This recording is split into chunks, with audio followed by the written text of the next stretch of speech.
Përshëndetje të shtrenjtët e mi, mirë se vini në Golden Truth Tarot. Dhe tani, le të fillojmë me parashikimin e muajit maj për shenjën e binjakëve. Binjak, java e parë e majit do të jetë një javë ku gjërat do të lëvizin shumë ngadalë, shumë situata do të jenë akoma pezull, sidomos për binjakët që presin të marrin një përgjigje nëse keni bërë një aplikim, nëse prisni që të zgjidhni një situatë të caktuar, do të shikoni që do të ketë vonesa, përgjigjja do të vonojë dhe do të ndjeni të zënë në vend numëror, sikur asgjë nuk po ecën ashtu siç ju dëshironi. Kjo mund të jetë edhe për shkak të frikës që ju vetë keni për të marrë një hap përpara. Ju duket sikur duhet të sakrifikoni shumë, ju duket sikur që gjërat të lëvizin, ju do duhet të bëni ndryshime të mëdha në jetën tuaj dhe prandaj thoni po pres, se keni frikë nga e panjohura, keni frikë nga çfarë do të vijë, nuk doni edhe të ndryshoni rutinën tuaj të përditshme, doni të vazhdoni në të njëjtën situatë, thonë të pres mos ndodh diçka tjetër, mos ndryshon situata, më mirë po ri në vend numëror, edhe pse zgjidhjen e shikoj shumë të thjeshtë, shumë e prekshme, shumë e realizueshme, duhet vetëm që ju vetë të merrni një vendim, të merrni një iniciativë të provoni diçka të re. Edhe për sa i përket dashurisë dhe romancës, shumë binjak do ta gjejnë veten në një situatë ku as jeni bashk, as jeni ndar, edhe vetë situata është e komplikuar, ju duket sikur keni dashuri mes jush, por për arsye të ndryshme mundet të ketë situata ku keni mos pëlqim nga ana e familjes, për disa binjak, për dikë tjetër mund të jetë një situatë që njëri nga ju duhet të largohet për një arsye të caktuar dhe jeni në distancë, pra ka faktorë të tjerë që e bëjnë marrëdhënien tuaj të vështirë, e bëjnë marrëdhënien tuaj të paqartë, ardhmërinë e saj, nëse do të jeni bashkë apo jo, po ka dashuri dhe gjithë situata është akoma pezull. Në fakt do të shikoni gjatë muajit maj, sidomos kur Mërkuri, planeti që ju udhëheq nga data 10 maj deri me datë 25, futet në shenjën e Demit dhe kjo e ngadalëson ritmin. Nuk jeni më në atë energjinë tuaj që gjithçka e bëni shpejt, që keni shumë ide, shumë gjëra. Tani do të jeni në një ritëm shumë më ngadalë, do t'ju duhet të shikoni gjërat në një formë më praktike, më me këmbë në tokë, sidomos në javën e dytë. Në javën e dytë, për ato binjak që kanë në plan apo duan të aplikojnë për një kredi sidomos, apo në një institucion financiar për një kartë krediti, për një kredi shtëpie apo makine, do të shikoni që do të jetë e vështirë që ta realizoni të paktën atë shumën që doni ju dhe interesat do të jenë të larta. Prandaj do t'ju duhet të shikoni për opsione të tjera, ndoshta opsione që janë më të mira. Do të jetë një javë ku nëse prisni që dikush që mund edhe t'ju ketë premtuar që është në një nivel një person i pushtetshëm, një person që ka lidhje me shtetin apo një person që ka mundësi, është në një pozicion që mund t'ju ndihmojë, do të shikoni që kjo ndihmë do të vijë me kushte, nëse ndodh për disa, do të jetë një ndihmë që mezi do arrini ta realizoni ose ta merrni nga ky person. Për të tjerë, pastaj do të shikoni që do të jenë vetëm fjalë dhe realisht nuk do t'ju jap atë mbështetje askush, atë çfarë ju ka premtuar, do të jenë gjëra boshe, premtime të kota. Dhe në rastin kur e merrni këtë ndihmë, duhet të jeni të kujdesshëm, binjak, të shikoni të gjitha çfarë kërkesat që ky person ka ndaj jush, sepse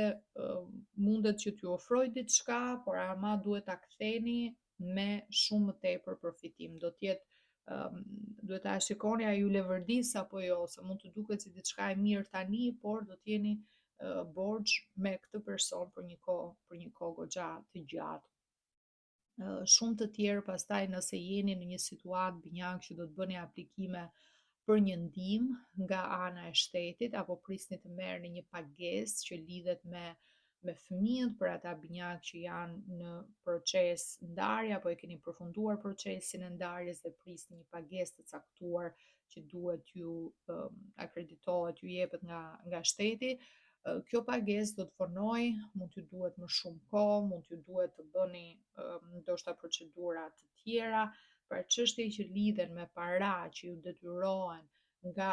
shteti apo me para që ju detyrohen nga një palë tjetër, çështje që lidhen me marrjen e parave nga një organizat apo nga një institucion financiar do të kenë vonesa. Do të jetë shumë më mirë që të mbështeteni tek ato çfarë ju keni mundësi vetë të realizoni dhe mos të prisni për këtë gjë, se kjo do kërkoj më tepër kohë.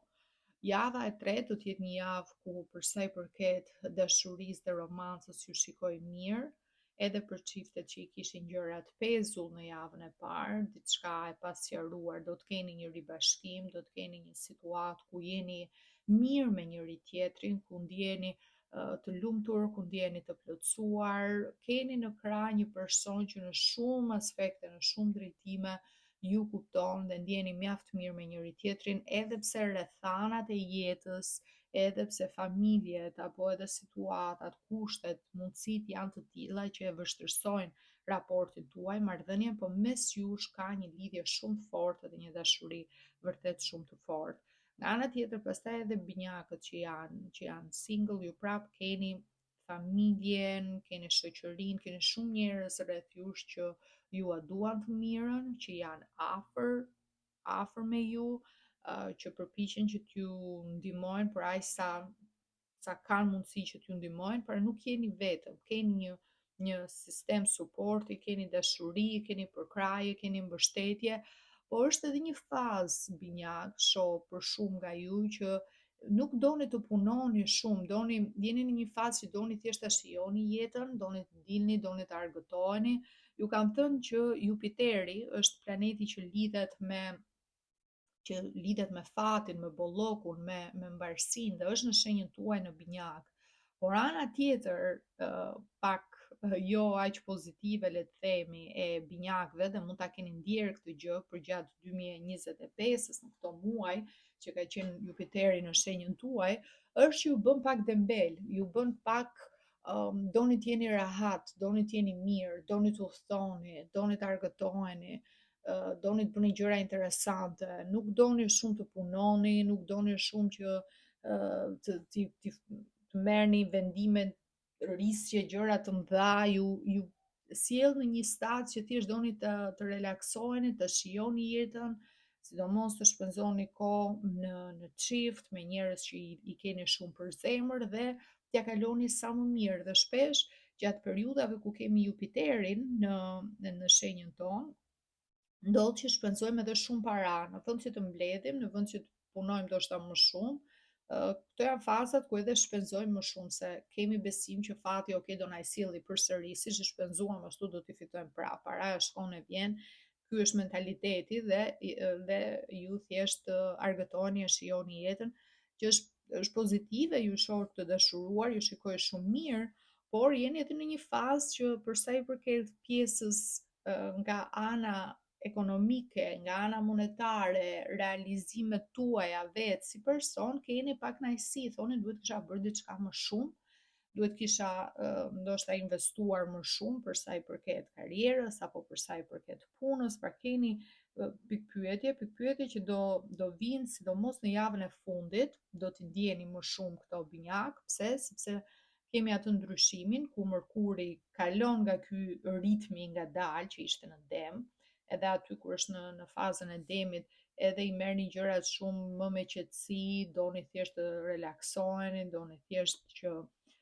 të shijoni ndoshta ushqimin e mirë, kohë në familje, duke parë televizor, thjesht duke u relaksuar. Dhe futemi tani me datë 26 maj, futemi pastaj në shenjën e binjakëve me Mërkurin në shenjën tuaj, ku do të shikoni që do të kthehen ato mendimet, ajo pjesa e padurimit, ajo dëshira për të bërë shumë gjëra do të rilind sërish me ju edhe ju do t'jeni do thoni, oh, po prit, se e mora shumë qetësi, duhet bëj edhe këtë, edhe këtë, edhe këtë. Pra keni gjithë këto ide tani që do të fillojnë të lëvizin dhe është koha më e mirë sepse çfarë ndodh me datë 27 me një herë, pra një ditë mbasi futet Mërkuri në shenjën tuaj, kemi edhe një hënë të re, po në binjak. Dhe hëna e re është një kohë shumë shumë e mirë për të marrë një vendim të ri, për të marrë një iniciativë, por edhe për ta parë situatën. Pra, okay, këtu ku je tani në këtë fazë të muajit, në fund të majit, bëj një lloj plani me veten tënde. Çfarë dëshirash ke pasur që në janar, që ke dashur që ti realizosh,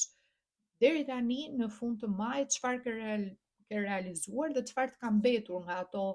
dëshirat, nga ato synimet, nga ato pikat që mund t'i kesh vënë vete si plan për 2025 dhe fokusoje, ktheje ritmin aty, fokusoje aty dhe bëj një plan, ok, tani do bëj prioritet këtë gjë, do realizoj këtë gjë për veten time. Kjo është faza më e mirë. Dhe një nga gjërat kryesore për periudhën e majit, por edhe më tej, mesazhi nga orakulli i gjelbër për ju binjak thot productivity, pra pjesa e produktivitetit. Dhe shikoni, kemi dhe simbolin e hënës së re. Pra, kalojeni energjin nga dhe fokusin nga dashuria, nga romanca, nga raportet shoqërore, miqësore, gjithçka, sepse në këtë pjesë jeni mirë, në aspektin personal jeni gjithçka është okay, dhe kthejeni fokusin tek produktiviteti, kthejeni fokusin tek puna, tek kariera, merrni vendime, merrni iniciativa që lidhen pikërisht me zhvillimin tuaj. Nëse doni të bëni një ndryshim në punë, kjo është koha për ta marrë si iniciativë. Nëse doni të filloni një punë të re, nëse doni të provoni të aplikoni në një vend që është mund të jeni brenda të njëjtës kompani, por në një vend që është më i mirë. Nëse doni që të hapni një biznesin tuaj apo iniciativë që doni të merrni, të filloni një lloj trajnimi profesional, çfarëdo qoftë që ty të ndihmon për veten tënde, për të ardhmen tënde që lidhet me pjesën e punës, që ti ta ndjesh veten që nuk po e kalon kohën kot, po je person produktiv, po vërtet po merresh me diçka, po angazhohesh me diçka, se binjakët e kanë të vështirë këtë pjesë. Kur jeni duke u marrë me shumë punë, me shumë gjëra, thoni s'po e shijoj jetën, ngela vetëm në punë, ngela vetëm duke punuar, duke bëj këtë në lëvizje gjithmonë. Kur jeni pastaj qetësi, që jeni pushim edhe merrni kohë për të relaksuar për veten tuaj, prap ndjeni keq, thoni po e kaloj kohën kot, ngela gjithkohës